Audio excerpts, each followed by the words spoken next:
Good evening and welcome to International House here at the University of Chicago and to this very special program. My name is Denise Jorgens and I'm the Director of International House. This evening's program is co-sponsored by the Seminary Co-op Bookstores, the Center for International Studies, the Program on the Global Environment, and the International House Global Voices program. Throughout the year, the Global Voices lecture series presents prominent speakers and organizes roundtable discussion groups and special interest conferences and seminars. As a part of this program, leading figures from the world stage come to share their thoughts and exchange ideas with students and members of the community on a variety of important current topics. Information about many of our upcoming programs is available on the literature table in the entryway. Tonight we are pleased to be streaming live on Maroon TV. For those of you not able to make it to future programs, you can look for these recordings on the International House website and the websites of our partner organizations. Tonight we are pleased to welcome Alex Prud'homme to speak on his latest book, Hydrofracking. Copies of his book are available for sale in the entryway. And following the formal remarks, there will be an opportunity for you to ask questions and to have your book signed. And now I'd like to welcome Phil Drake to the podium, who will introduce tonight's speaker. Thank you all for coming.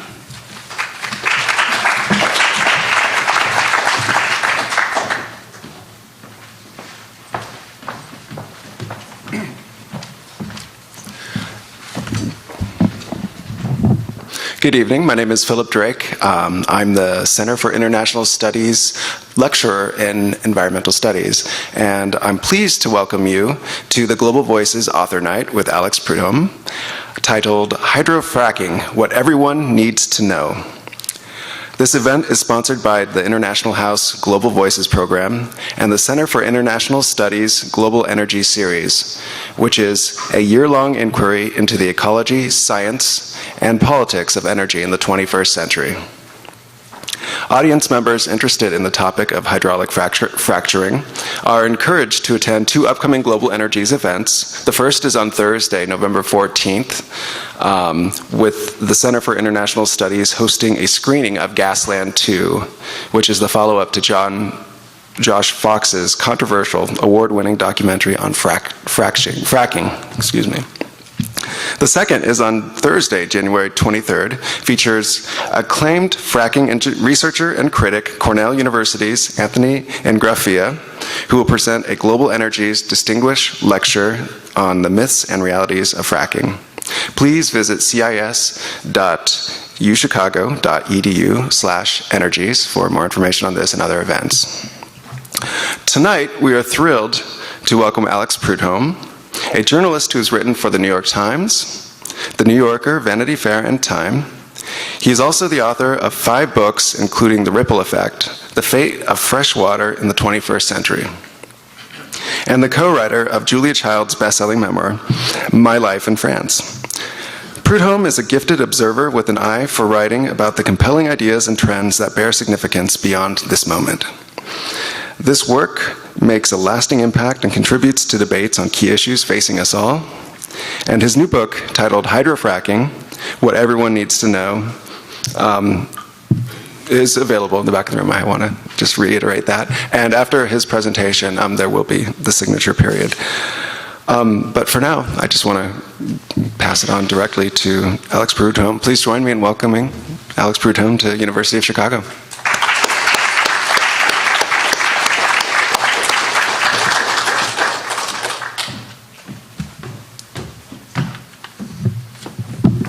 Thanks, Philip. Thank you all for coming. Thanks to the university and iHouse and all of its co-sponsors.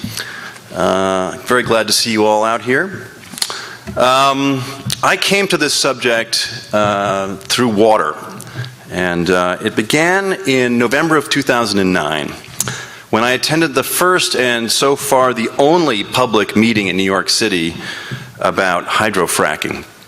It was a cold and blustery night, and over 1,000 people packed into a hot auditorium in downtown Manhattan to learn about the potential benefits and hazards of hydraulic fracturing from the city's upstate watershed. And the focus that night was on something called the Marcellus Shale, a 95,000 square mile deposit of gas-rich rock that stretches from New York to Pennsylvania, Ohio, Maryland, and West Virginia. And the stakes in the Marcellus are enormous. It's thought to be the single largest energy deposit in the United States and the second largest natural gas deposit in the world. It contains at least 500 trillion cubic feet of natural gas, which is enough to power all American homes for 50 years. So far, only a small part of it has been fracked, mostly in Pennsylvania. And the question that night in 2009 was, should we proceed in New York, and if so, how and where? Now, at that point, fracking had become a major issue. It was on my radar as a journalist. I'd heard that it had created jobs, it had spurred industries, and it had lowered emissions. But I also knew that critics said it pollutes the ground, the air, and the water, and may even impact our health. Now, I'm not a geologist or an energy analyst or an environmental professional. I'm a writer, and my job is to observe and report, and I was there researching my book, The Ripple Effect. But I was also there for a personal reason. I was born and raised in New York City, and I lived there with my family, and like 9 million other people, I drink the water that comes from the watershed every day. And so I was very curious to learn about the potential impacts of fracking on our water. And the crowd that night was highly energized. About half of them were against hydrofracking, about a quarter of them were for it, and the last quarter hadn't made up their minds yet. Some people were dressed in suits or high heels.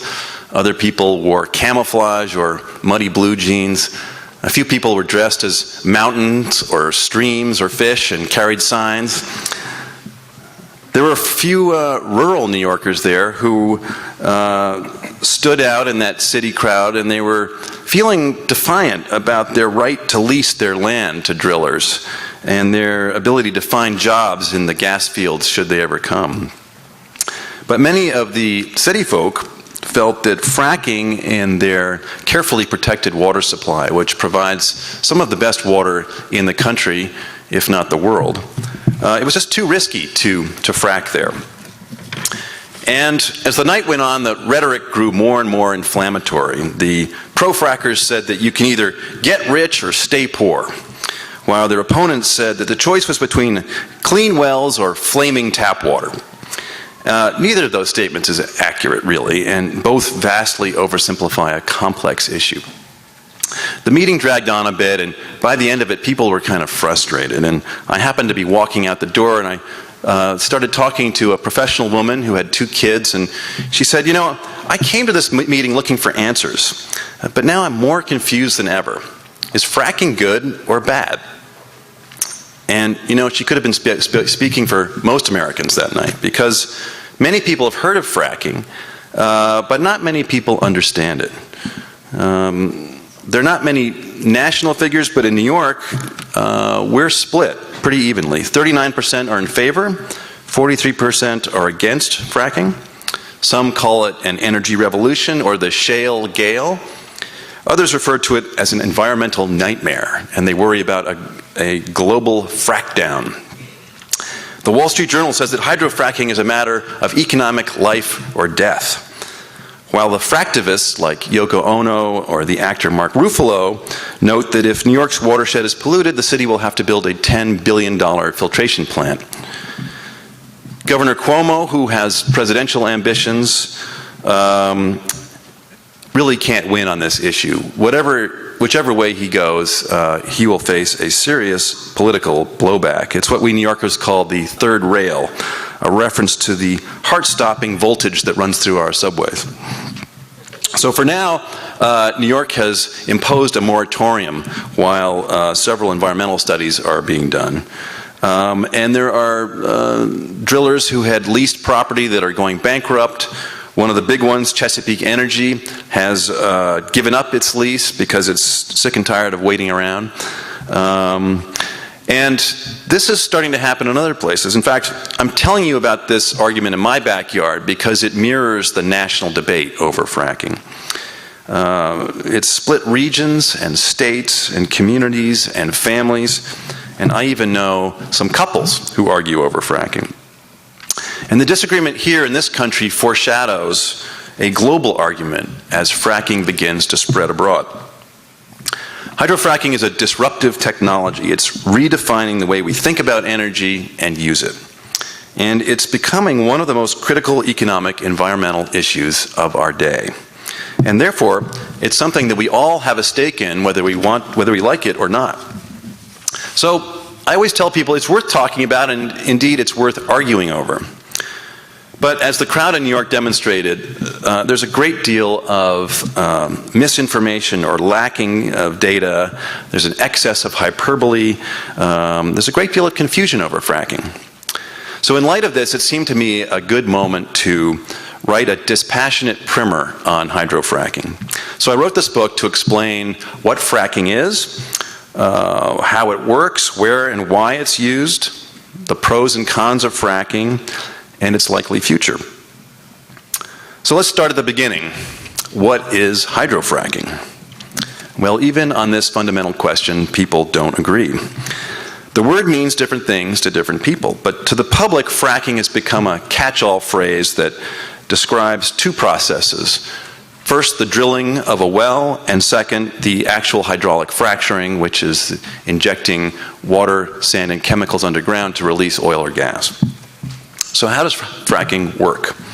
Well, imagine you're standing in a field in rural Pennsylvania or North Dakota or California.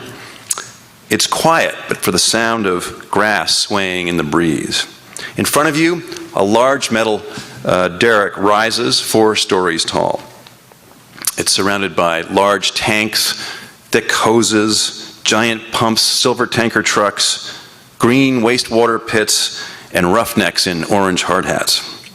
Suddenly, you hear a clanking noise as the big rig lowers a diamond-tipped drill bit into the ground. With an ear-splitting shriek and clouds of dust, it begins to drill a borehole. It drills down and down, a half a mile or a mile, maybe even more, until they hit shale, which is a dense sedimentary rock that's pockmarked by tiny bubbles, the way that bread, when baked, has little air bubbles in it. And the bubbles in the shale contain oil or gas. And once the drill bit has burrowed into this shale formation, it then turns horizontally and continues to drill laterally for another half a mile or a mile or more. And the technology is really quite extraordinary. When the drilling ends, the borehole is lined with a steel casing, and then a little explosive packet is sent down to the very tip of it, where it's detonated, and that perforates little holes at the end of the casing. Up at the surface, the giant pumps begin to push millions of gallons of water mixed with sand and chemicals down the borehole under extreme pressure, 9,000 pounds per square inch, which could easily strip the paint off of a brand new car. At the bottom of the well, this slurry of water and sand and chemicals hits the shale with the force of a bomb. It creates fractures in the rock. And the sand, which is called proppant, props open the fractures, allowing the natural gas or the oil to flow up the borehole to the surface. So this is hydrofracking. It's not a gentle process, but it is very effective. Under the right circumstances, 5, 10, or even 20 wells can be sent from a single drill pad, and most wells are fracked multiple times in 10 to 30 stages. If you go to a place like Dallas, Texas, they are actually able to drill under the runways of the Dallas-Fort Worth Airport. There's a big debate now about whether we should be drilling under national parks. In various places, universities have leased out forest land, and the frackers are drilling under that. And it's something that's happening very, very quickly. Now, geologists have known about oil and gas and shale since about the 1860s, but those deposits were long considered too difficult and too expensive to access. Again, the shale is buried deep. It's very hard. It's difficult to get at. Fracking was first used in Kansas in 1947 in a very rudimentary way. It wasn't really economical or efficient, but the engineers kept tinkering with it. And it took a guy named George Phidias Mitchell. He's the son of a Greek goat herder who had become a Texas wildcatter. And he made the key breakthrough.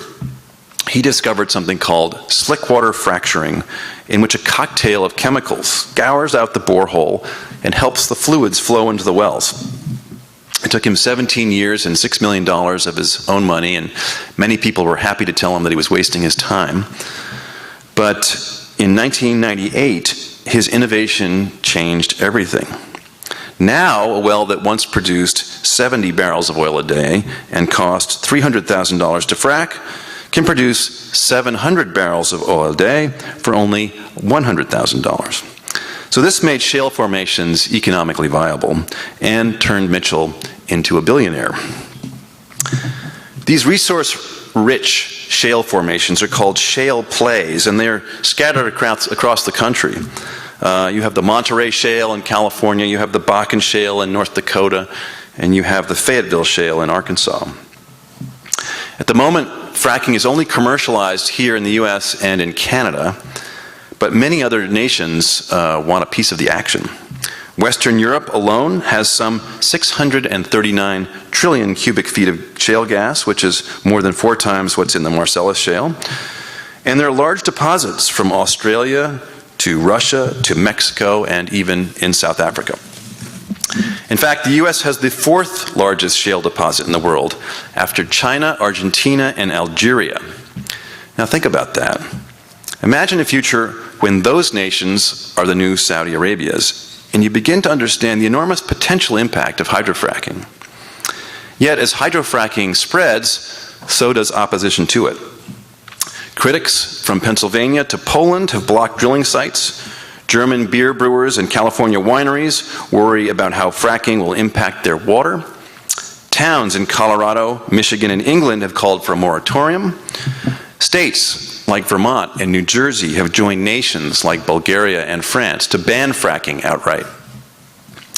So this brings us to the dialectical part of the evening when we ask, what is it about hydrofracking that makes people love it and hate it so passionately? Excuse me, I've got a little cold here. Well, let's start with the positives. The economic consensus holds that fracking creates jobs, revenue, and new energy supplies. The scientific consensus holds that natural gas burns more cleanly than coal or oil. And the political consensus holds that cheap natural gas could make America energy independent for the first time and help us to transition to cleaner and greener fuels. So I'll briefly parse this. The economic impact of fracking is remarkable. Shale energy currently supports 600,000 jobs, and President Obama predicts that will double by 2030. States like Pennsylvania, which long imported gas, are now producing so much that they are exporting it.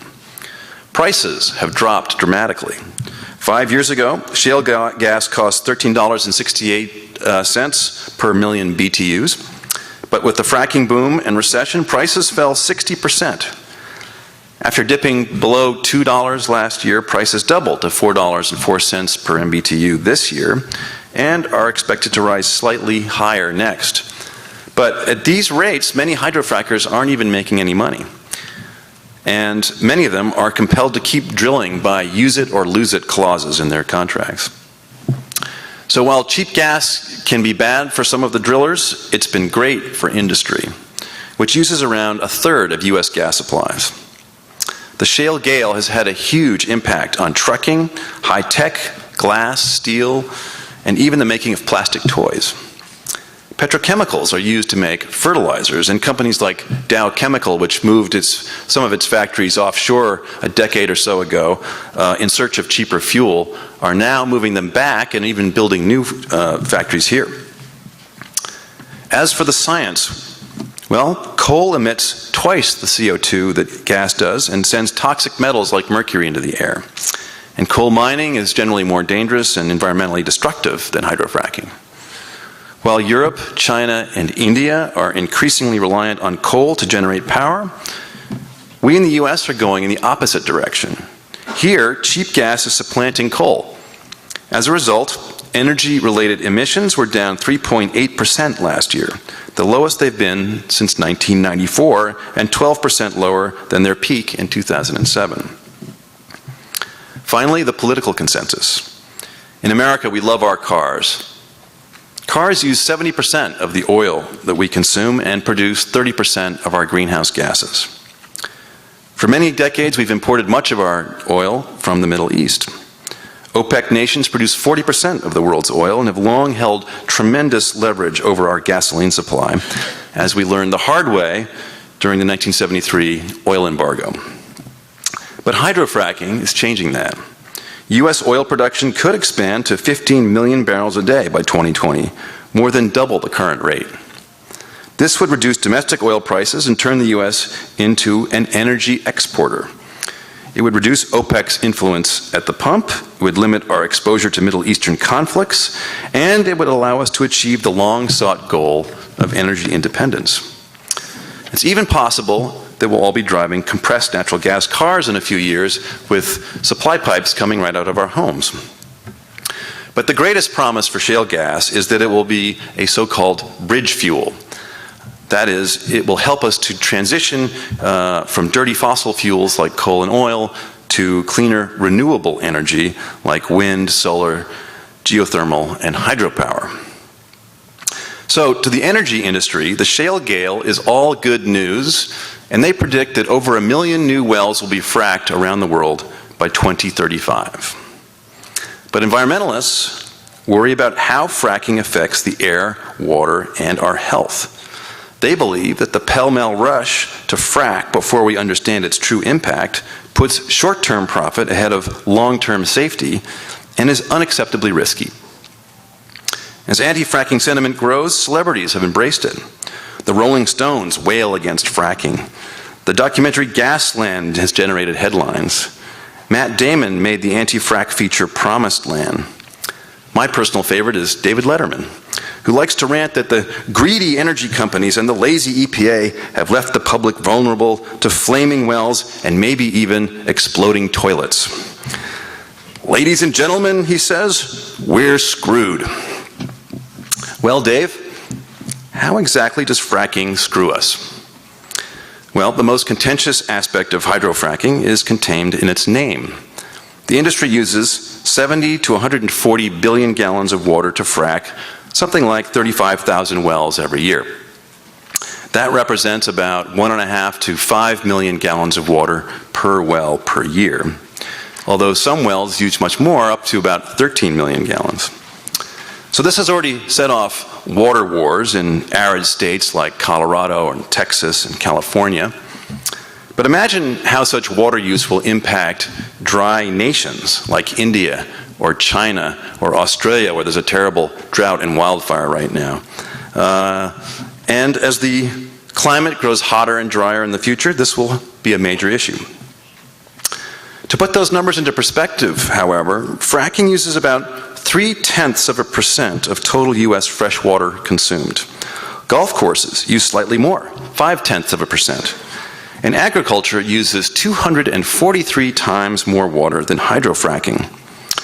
Furthermore, fracked gas uses 60% less water than coal and 75% less water than nuclear power. Now, that's not to say that the water used by hydrofrackers isn't important. It is. But it points out to the growing importance of fresh water in general. It's a commercial and a strategic resource that just happens to be necessary for our survival, and we ignore it at our peril. What about water pollution? You've probably heard about the flaming tap water or seen the scene in Gasland of the guy lighting his tap on fire. And this is the result of methane leaking into people's wells. This is obviously a big concern, but it remains unclear if this gas leaks are due to fracking or to natural seepage. In parts of Colorado and Pennsylvania, gas has infiltrated water wells for years, and lighting taps on fire is an old parlor trick. But the EPA is studying this issue right now, and it'll be interesting to see what they find. There are other, more obvious contaminants. Take the fracking chemicals. As you may have heard, drillers are allowed to keep the identity of some of their chemicals secret. This is thanks to the 2005 energy bill, also known as the Halliburton loophole, because it was the brainchild of former Halliburton CEO and Vice President Dick Cheney. The bill provides a special exemption to frackers from the Clean Water Act and limits EPA's ability to oversee which chemicals the frackers use. The rationale for this exemption is that it protects trade secrets and promotes innovation. Now, in the back of my book, I have an appendix which lists about 55 different chemicals that are used in fracking. And that list comes from the industry. But a much longer list can be found online. There's a congressional study that found that drillers actually use something like 2,500 chemicals.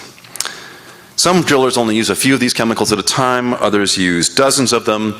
They're mixed in various combinations. Each cocktail is tailored to specific conditions at individual wells. Now, many of these chemicals are benign, like sodium chloride, which is used in table salt, or borate salts used in cosmetics, or guar gum, which is used to make ice cream. But others, like benzene, which is a carcinogen, or the solvent 2BE, or hydrochloric acid, which is used to dissolve rock, are toxic and anything but benign. Now, the energy industry says that states provide sufficient environmental oversight, and that federal regulation of fracking chemicals is really unnecessary. But some states, like California, have very minimal regulations, and others, like Kentucky, have none. So, as a result, the public generally has no idea what's being pumped underground. Every 1 million gallons of fracking fluid contains 10,000 gallons of chemicals. And though the hazardous compounds are a tiny percentage of the mix, the toxicity of some chemicals is measured in parts per million. Translated, that means a little bit of poison can go a long way. And the big worry is that it's very difficult, it's very difficult to control the size and the direction of fractures deep underground. Once shale is fracked, you can't unfrack it. So even though shale formations lie far below the water table, it is possible for the chemicals to migrate into groundwater supplies. Aquifers flow for many miles underground in often unpredictable ways, and once contaminated can be extremely difficult to clean up. So the public doesn't really like the Halliburton loophole, and even some industry insiders like former Shell or Chesapeake Energy executives have said, who once compared their fracking formulas to the secret recipe for Coca-Cola, have said that the industry really needs more transparency to win public acceptance. Then there are the billions of gallons of wastewater produced every year. This is a murky liquid that's thick with chemicals, proppants, salts, sulfur, and sometimes low levels of naturally occurring radioactive material like radon and uranium that are dredged up by those very powerful pumps. Most wastewater is disposed of by pumping it into injection wells. As you may have heard on rare occasions, wastewater has hit geologic fault zones and caused earthquakes in places like Arkansas, Ohio, and Colorado. Most of these were minor, but there was one in Oklahoma that produced a magnitude 5.7 quake that destroyed 14 homes, damaged 200 other buildings, and could be felt across 17 states. On the East Coast, the geology is too complex for these injection wells, and so we tend to send our wastewater by pipeline or truck to treatment plants. Most of those plants, unfortunately, are not equipped to remove the chemicals or the salts or the radioactive elements that are dredged up in fracking. So as hydrofracking as a process spreads, the disposal of wastewater is a growing problem. So after water, the biggest concern is air pollution. Methane, or CH4, is the main component of natural gas, and it has a global warming potential 72 times higher than CO2 over a 20-year period. Natural gas operations are the leading source of methane in the United States. The most dogged critic of methane emissions is Professor Robert Howarth of Cornell, who says that 3.6 to 7.9% of the methane from a fracked well escapes into the atmosphere. If he's right, that means that shale gas is actually dirtier than coal and oil. And this challenges one of fracking's main selling points, that gas is cleaner than other fossil fuels. But Howarth's study has been criticized, and even one of his Cornell colleagues called it seriously flawed. On the other hand, a new study by the University of Texas says that methane leakage is much less than 1%. If this is true, that's also big news. They're going to continue the study. There'll be 15 follow-up tests, and both the Environmental Defense Fund and the gas drillers are backing this study, because if methane leakage really is below 1%, then there's no question that shale gas is cleaner than oil and coal. Professor Howarth remains skeptical, but even he says he'd worry much less if that's the case. So these are the basics of the hydrofracking fight, and it makes me wonder, can the gap between the pro-frackers and the anti-frackers ever be bridged? If you'd asked me that question in 2009 when I was at that meeting in New York, I would say no way. It's too polarized. But a lot has changed in the last 4 years. In 2011, frackfocus.org, a national registry to which drillers can post their fracking chemicals, was launched. This year, the IEA, the International Energy Agency, which is a pro-fracking consortium based in Paris, France, suggested steps that would cost the industry little and mollify critics. They include reducing spills, monitoring methane leaks, preventing wells from exploding, and other common sense steps. For their part, state regulators and environmentalists are increasingly willing to compromise and work with industry, as is the case here in Illinois, which, after a very tough debate, has greenlit fracking earlier this year, but with the strictest regulations in the nations. And perhaps you all are creating a model for the rest of the country. The other thing happening now is a great deal of research and technical innovation behind the scenes. Where some see risk, others see opportunity. And now there are legions of academics and researchers and venture capitalists who are betting that new technology will allow them to do well by doing good. I discussed some of these initiatives in the book, but a couple that I'm particularly intrigued by include the using of gelled propane instead of water to frack, and the using of ozone or electricity to clean the fracking wastewater. On the regulatory side, effective oversight requires better data. The EPA, in truth, has waffled a bit on fracking, but now it says that fracking has become a high priority. Next year, the EPA will impose some new air pollution rules, and it has undertaken the first major study of fracking across the country. They're examining 25,000 wells in 7 different shale plays. This study will be crucial for both sides of the debate. The early results are due out next year, and the final results will be out in 2016, which, coincidentally or not, happens to be President Obama's last full year in office. All of this is a sign that hydrofracking is slowly but steadily maturing as an industry. So let's return to the question that woman asked when I met her in New York 4 years ago. Is hydrofracking good or bad? And the answer is yes.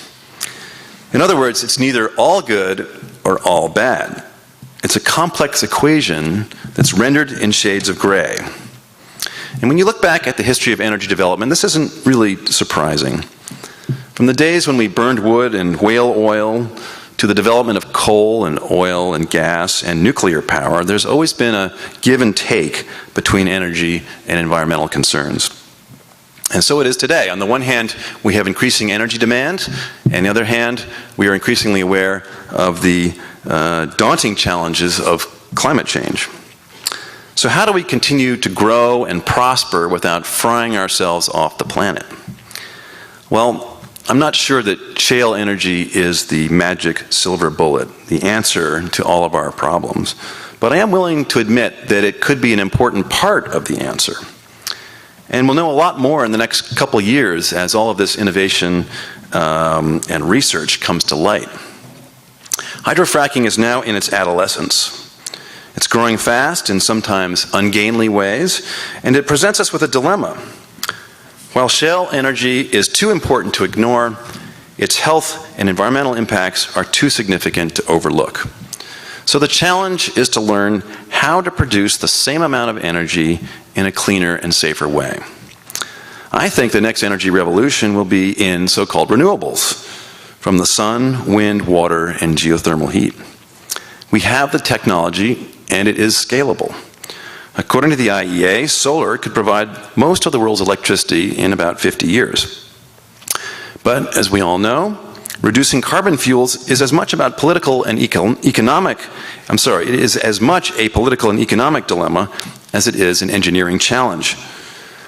To be a successful bridge fuel, shale gas must remain cheap enough to marginalize coal, but not so cheap that it undermines wind and solar. It's a tricky balance, and who knows, it may require artificial incentives and penalties to force us to make that leap into renewables. So I'll sum up here. I'm always asked this question. People say, all right, you've written this book, you've been careful not to take sides in this debate, but at the end of the day, where do you really stand on hydrofracking? Well, the short answer is that my position has evolved and become a lot more nuanced since I first came to it in 2009.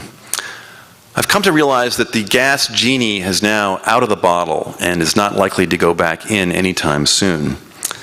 For better or worse, fracking is here to stay.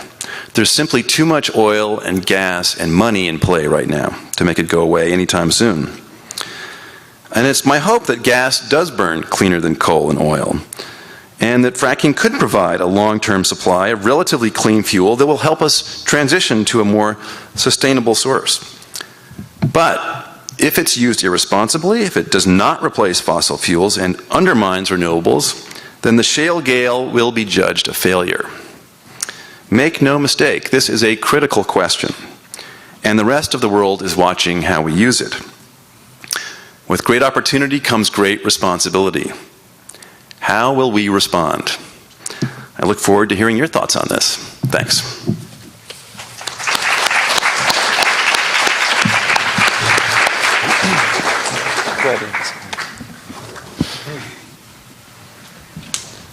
Okay.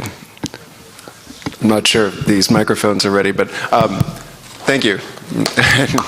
Thank you very much for the presentation. It's very fascinating. And I was fortunate to actually have an opportunity to read through the book, which is really carefully researched and clearly presented. It's a fascinating and very nuanced account of the various dynamics of the fracking issue. What strikes me, and is maybe you could comment on this a little bit further, but your analysis, or in measuring the feasibility and viability of hydrofracking in the future, really, I mean, and you talked about this a little bit towards the end, it's contingent upon this idea of it being a bridge fuel, and you also acknowledge the fact that there are political, economic, and technological obstacles in order to get us there, so this is kind of a necessary nudge.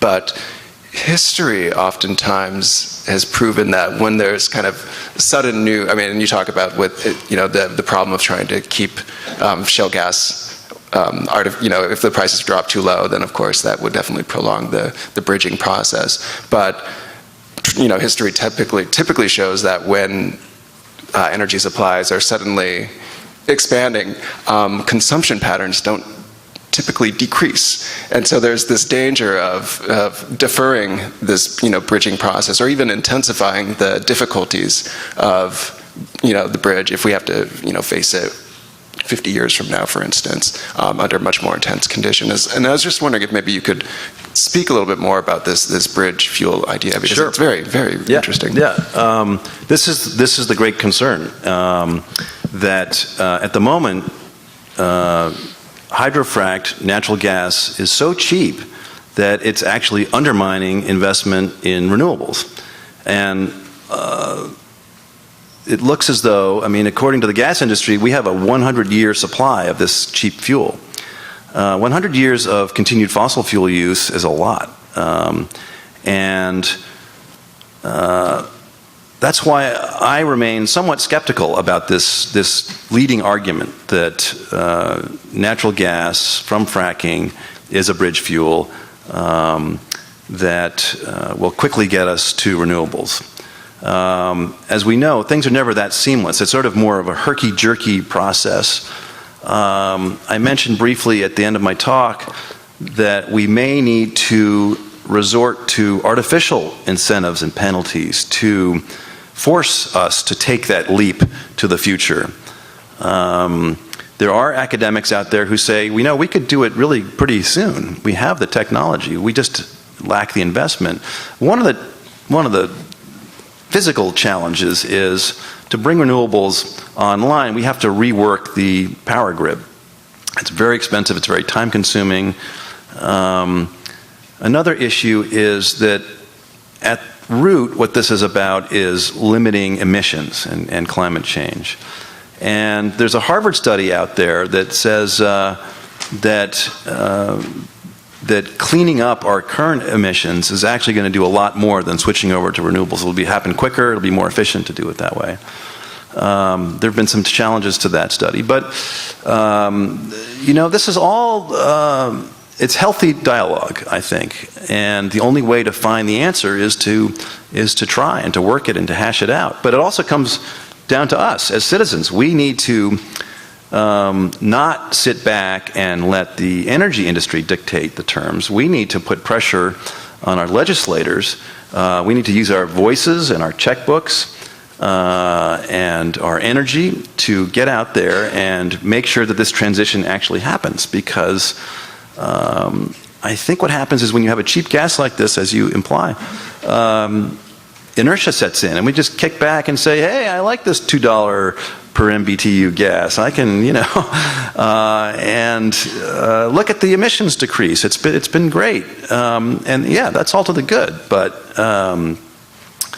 in the meantime, Russia, India, China are all burning more and more coal. And so if you look at the world as a holistic system, I wonder whether the advent of cheap gas in the US is actually causing more coal to be burned in other places, and what the overall impact of that is. One of the knock-on effects of this fracked gas is that we are now importing much less fuel from the Middle East, and that fuel is now going to Asia and to Europe. In the meantime, we have plenty of coal mines, and our coal is going to Asia and Western Europe. And even a country like Germany, which has a very aggressive initiative to get rid of fossil fuels and to become green, finds itself burning more and more coal. The French have gotten themselves tangled up in the energy question. They are very reliant on nuclear power, but they've outlawed fracking. It's a political issue there. The wineries and citizens are very concerned about the impact of fracking on groundwater. But meanwhile, the Spanish and the Italians and all the French neighbors, France's neighbors, are burning more and more coal. So the other irony is that coal then comes back to us, wafts back across the Pacific, and drops on us as toxic rain. So,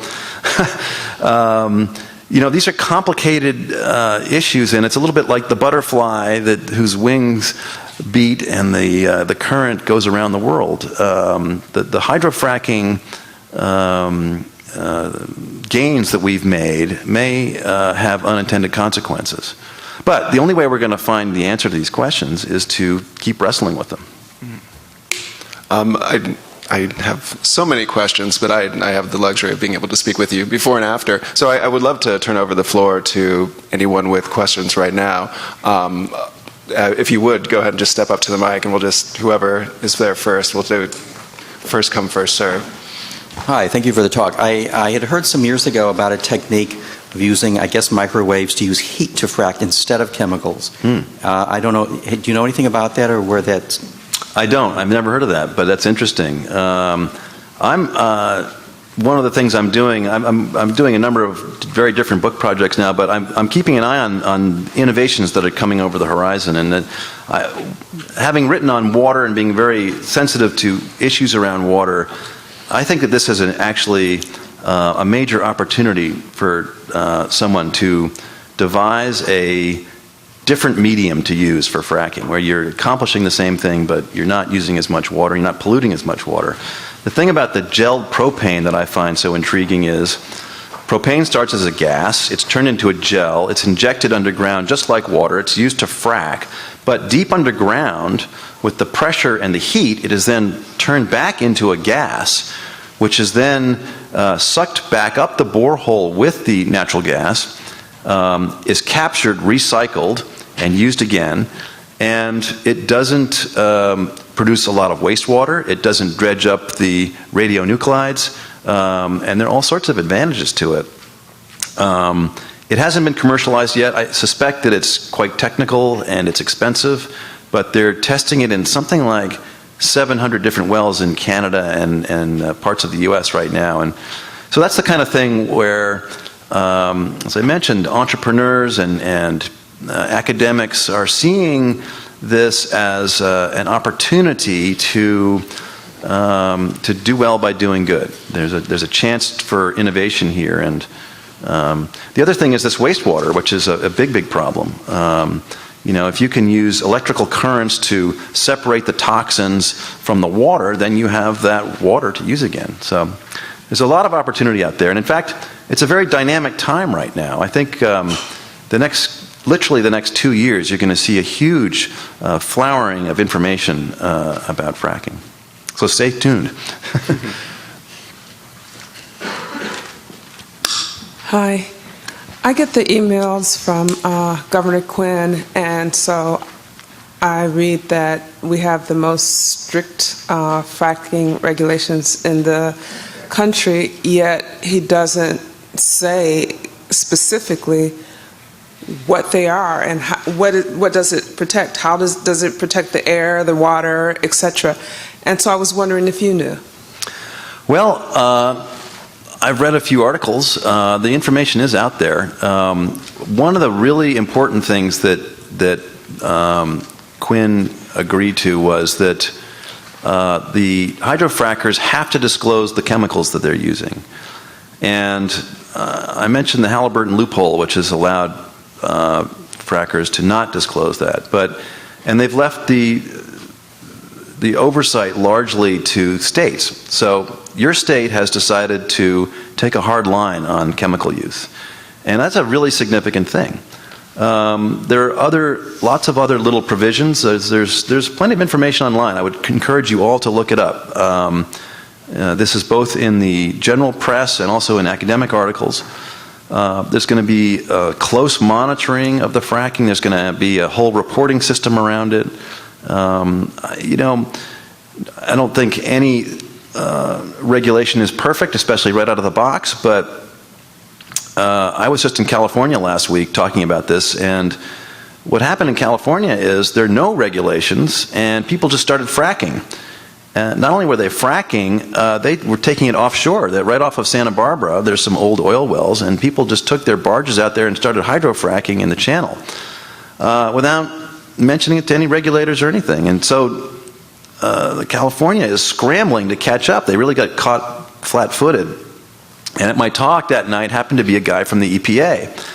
And he said, oh yeah, I sit 2 cubicles down from the guy who's scrambling to write the regulations on fracking. It's one guy in a cubicle. You know, the EPA has lost a tremendous amount of funding. It's been politicized. You know, one thing that we citizens can do is to support the regulators and support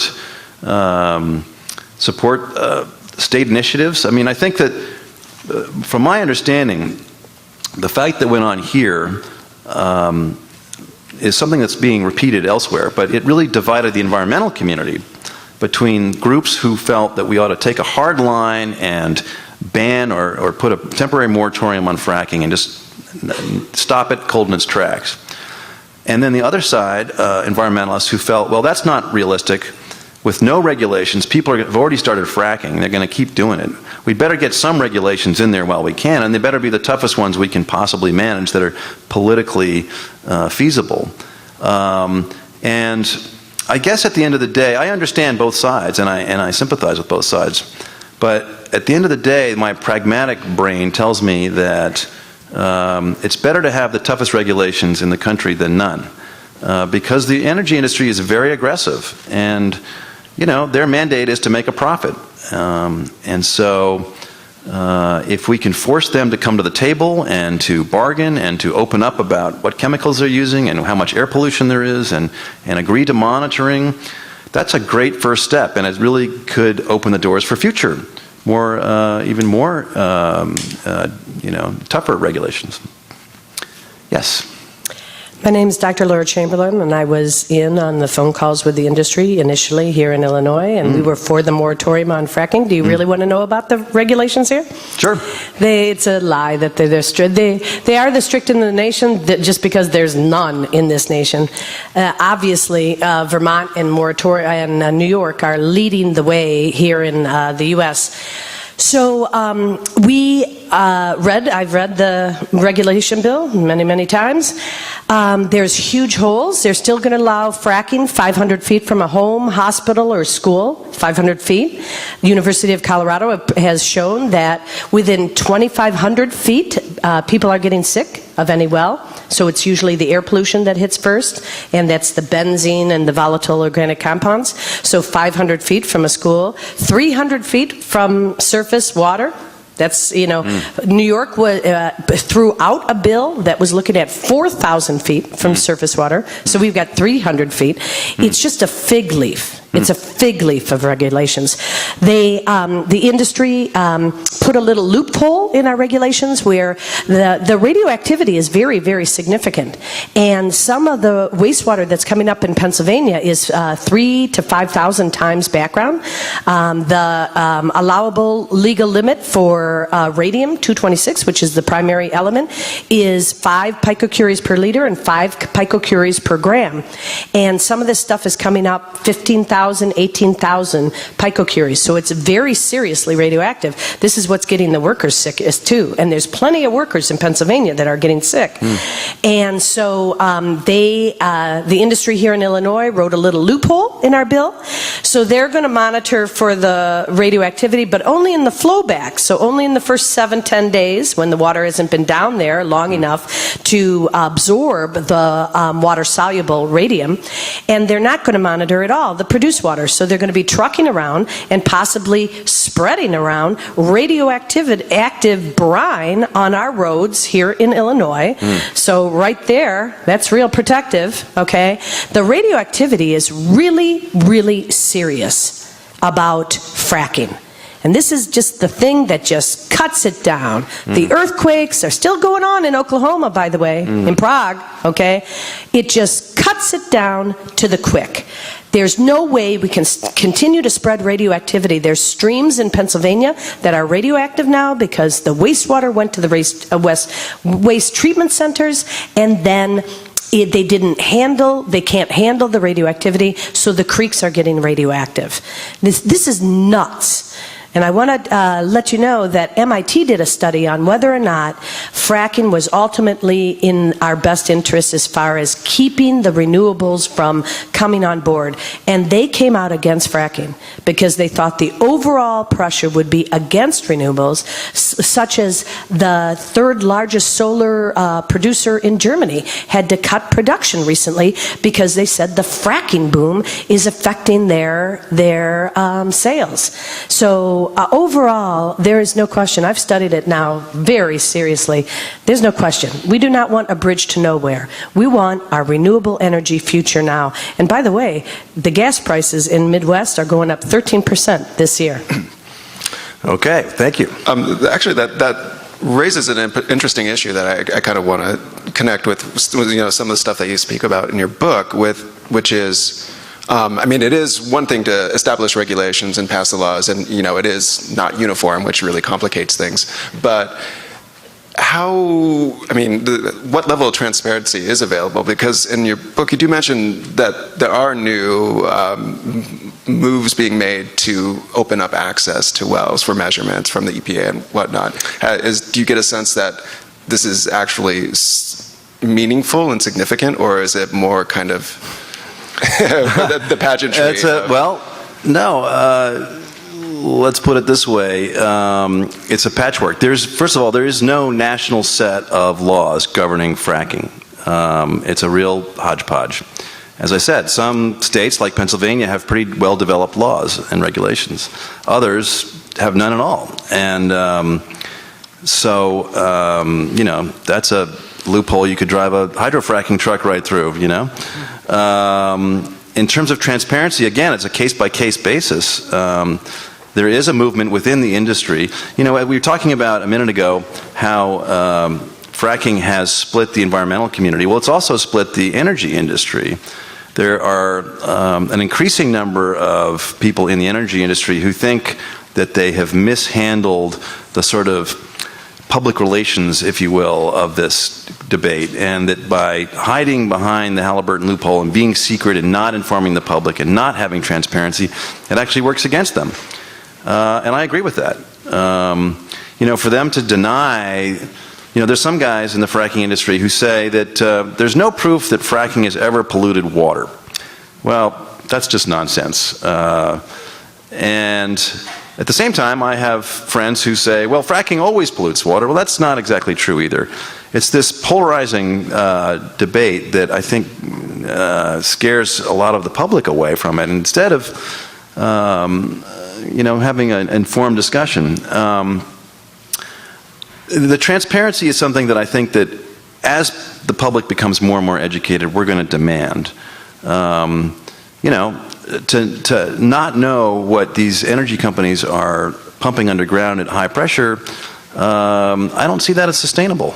But again, it's political, it's economic. There are large forces that are at work in Washington and elsewhere that are not in favor of transparency. So again, it's ultimately up to us citizens to make our voices heard, use our votes, use our checkbooks, because 40-odd years ago, the Clean Water Act was signed by President Nixon, of all people, and Americans were quite well informed about environmental issues, and we've kind of been distracted by other things in the meantime. But now I sense that people are coming back to this debate about how do we balance our energy needs versus our environmental stewardship. And that's one reason I wrote this book, is to try to get people engaged and to try to continue the conversation. So, yeah. I'm just curious, you mentioned that fracking has only been commercialized here and in Canada. How is the regulatory framework different there? Have they been more successful in minimizing the groundwater pollution and the air pollution there than they are here? Are operators up there required to disclose all the chemicals they use? Could you comment on that at all? That's a good question. I don't know that much about Canada. And because the technology was invented here and has been used longer here, it's more developed here. Canada tends to be very pro-energy in general. Let's not forget the tar sands in Alberta, which are a very polluting process to extract those. So I don't know the specifics. It's a good question. It's something that we should all look up. Yes. This happens to me every time I stand at a mic. I get involved in listening to all the questions and answers and forget what mine is. But basically, I wanted to ask some about the economics of fracking, because you said some things that don't really comport with a lot of the stuff that I've been reading recently, which is basically that pretty much the boom is over, and that a large percentage of what is being harvested is being shipped overseas. And I was reading just very recently about Bakken, the large play in North Dakota. Almost a third of what is being produced is just being burned into the air because they don't have a market for it, and they don't want to invest. Well, that's the gas. That's the natural gas. Now, the Bakken is mostly about oil, and so they are very wastefully burning off a lot of their natural gas. But go ahead, yeah. All right. Well, they were talking about both because they were saying they don't want to invest in the infrastructure to store fuel, so they just are disposing of it. Yeah, I have a story about that. The other night, a guy was telling me that he comes from North Dakota and he was driving on his property and his windows on his car started to fog up. He said, that's really unusual out there. So he started using the windshield wiper and it just smeared. And he got out and he realized that it was this burn-off, that they're burning off the gas, natural gas, and it's coming down out of the atmosphere. And you can imagine the impact of that on the landscape. It's going to eventually run off into the water, and it's just crazy. It's wasteful, and a lot of frackers are trying to figure out ways to capture that gas and that extra methane because it's product that they can actually sell. Well, except that the point of this was that they can't sell it. That they don't really have a market for it. There is a gas glut now, that's true. It's not true that they're shipping most of it overseas. It's a little subtler than that. What's happened is we've produced so much cheap gas here that we're buying less oil and gas from abroad and importing it. So that's freeing up more supplies for other parts of the world. But it is true that there's so much cheap gas right now that it's a problem because the contracts were written in the boom days, and some of these drillers are required to keep going whether they need it or not. And so that just seems incredibly wasteful and self-defeating, and so we'll have to resolve that somehow. All right. I'm sorry, I wish I had my references. I'm sure I read a large percentage of oil is being shipped, but not yet. But okay. That's their I'll big have to hope. double check that. Yeah, all right. That's their big hope that we will become an oil exporter. We'll become energy independent. Which, as I mentioned, will extract us from a lot of other entangling relationships. But it comes at a cost, And as I said, there's always been this push me, pull you balancing act between energy and its consequences. Yeah. Thank you. Hi. First of all, I want to let you know I'm one of the few U.S. citizens who does not own or drive a car. So I'm not. Bravo. But you've been commenting mainly on polluting water, which I agree is a problem. But I came to mention, you may have seen or heard about it, a new DVD video release called The Price of Sand, mainly involving, I think, Wisconsin and Minnesota. It has to do with the dust and the air pollution and how much that is giving people sickness. One lady who was near a new frack sand mine was beginning to get feeling herself breathe, and she went to visit her sister in Pennsylvania, and it totally went away. At least Pennsylvania, not near a frack sand mine there. But then she came back to Wisconsin, right near where she lived, and it came right back again. She went to her doctor, and she had asthma. Also, the leader of the DVD asked one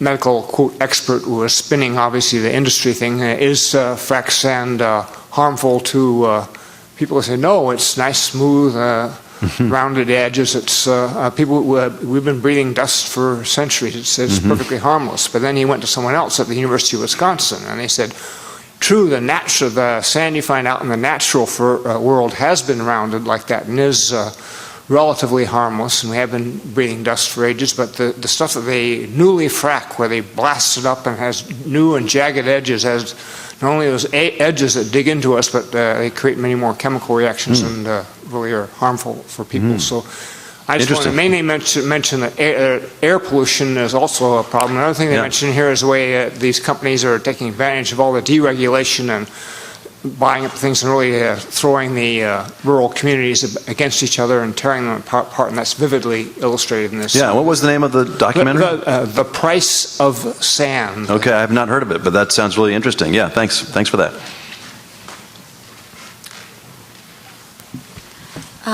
I just want to mention that the flaring in North Dakota can be observed from satellite, that it's extremely bright and is adding a tremendous amount of CO2 to the atmosphere, plus the pollution that your friend noticed on his car. And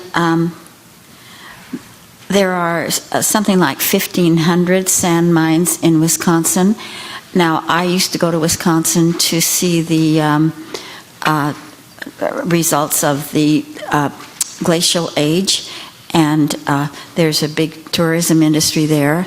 I have to admit, I just got back from the Bioneers Conference here, the Great Lakes Bioneers Conference, and there was a story there of a town that had 2,700 full-time jobs because of tourism, and now they're trying to start a sand mine near one of my favorite spots, which is Starved Rock, and those 2,700 jobs because of tourism and this state park that is absolutely beautiful can be jeopardized by 500 temporary jobs, taking the sand out, which will disrupt the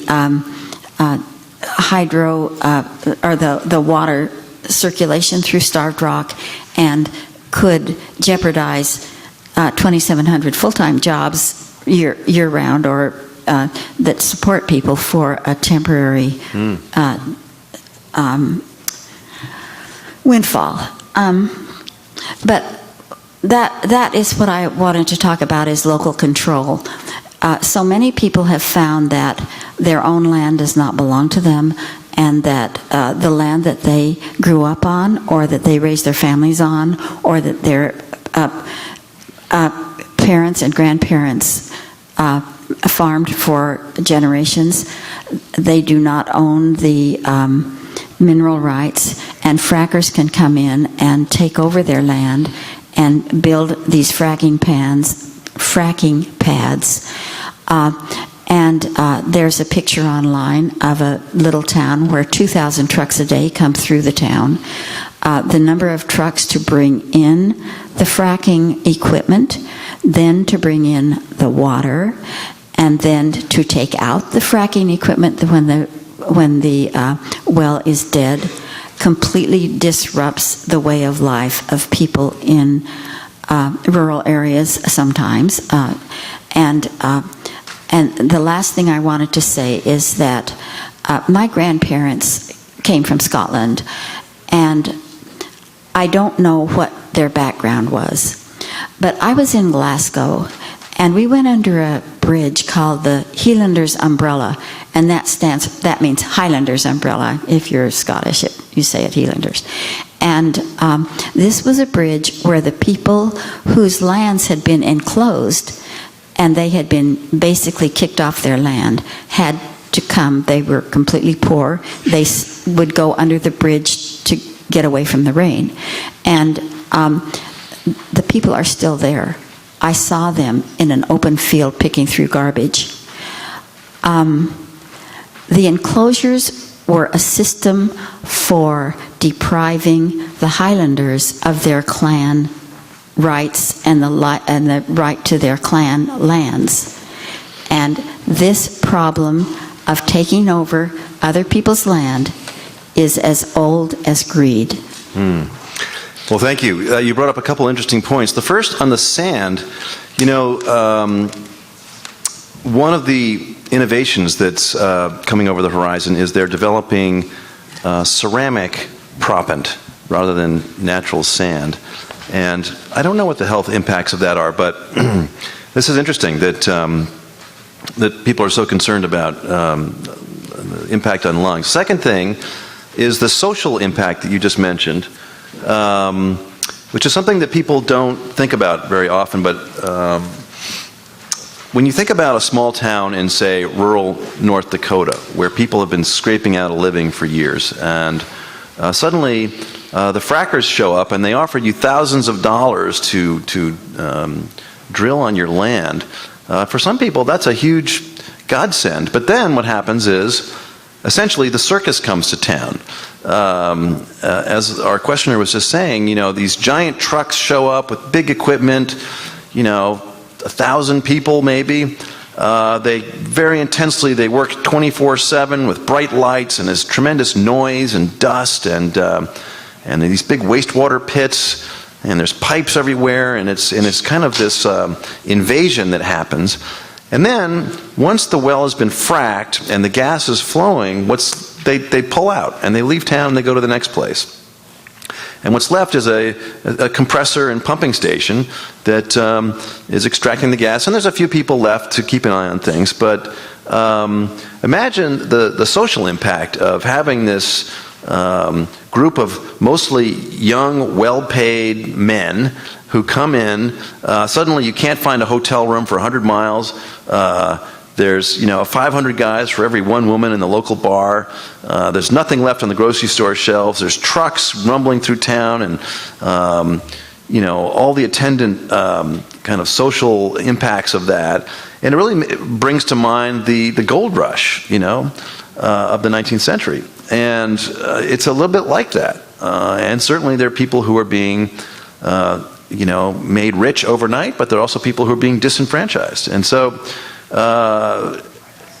there was an excellent article in the National Geographic earlier this year about the Bakken Shale in North Dakota and some of the sociological impacts, and I recommend that. But someone the other night mentioned that sociologists are starting to look at this because it's a very intense experience, and then there's an aftershock. There's kind of a hangover that's left by these after the frackers leave. And so it's one of the things that people don't often talk about that I think is room for perhaps some academics here tonight to look into. Yes, sir. Pardon me, this is the last question because we're actually going a little bit over time, so if you could be brief with this final question. I definitely will. I'm just appreciative of the fact that you noted about the sociological impact of that, in the sense that if in any rush, you will always experience these things, whether it's gold, silver, whatever, in whatever form. But my question has got to do with, I know that it's even split when you said 43% for and against, and it's gotten us to a point where it's given economic benefits to the country. Would you think that if the water issue, mainly the potable water issue, was addressed, that a lot of the sentiment against it would go away? Because I know even in Illinois now, we do have questions about casual radium, and I don't know if you're familiar with the HMO process that sort of deals with it, or you were mentioning about the Bakken Shale and the one in Minnesota, Lewiston, that has cesium or iron treatment. If this can be addressed, because you said 3 out of 10% of 1% would be spent for water to get this all going versus 5/10 of 1% of golf courses. So meaning to say, it's not really that much of what's going to affect us. So if the water issue was addressed, do you think, in terms of water treatment, do you think that all this chutzpah about fracking would go away? Good question. I don't know if it would go away completely, but water is the primary concern right now, and it's how I came to the subject, and so I'm very focused on that.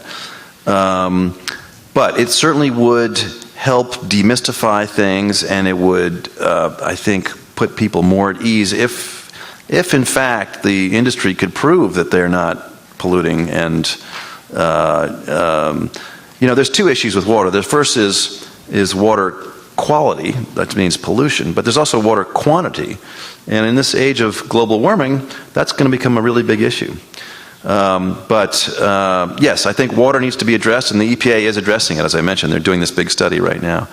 I'll tell you what, I think we need to wrap it up, but thank you very much for coming. I'd be happy to take further questions or hear your stories or anything, your thoughts. I'll be at the back table. I'd love to sign a book or two for you. Yeah, Thanks a lot. please join me in thanking Alex Prud'homme for coming and speaking with us today.